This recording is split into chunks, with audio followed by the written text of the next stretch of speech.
दोस्तों, ज़लज़ले जैसी आफ़त आने से जो खौफ व हरास फैलता है, इससे इंसान हो या जानवर सभी मुतासिर होते हैं। ज़लज़ले से बचने के लिए आपने कई एहतियाती तदाबीर देखी और सुनी होंगी, लेकिन हकीकत ये है कि ज़लज़ले के वक्त जो सूरत हाल होती है, इसमें इंसान हो या जानवर सभी हवास खो बैठते हैं।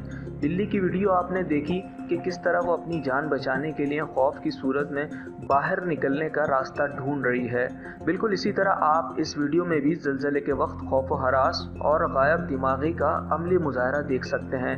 तुर्क सूबे अजमेर के एक कैफ़े में ज़लज़ले के वक्त जब सब कैफ़े से बाहर की तरफ जान बचाने के लिए भाग रहे हैं, तो खौफ में मुब्तला एक शख्स बाहर से अंदर की तरफ भागता है और टेबल के नीचे बैठने की कोशिश करता है।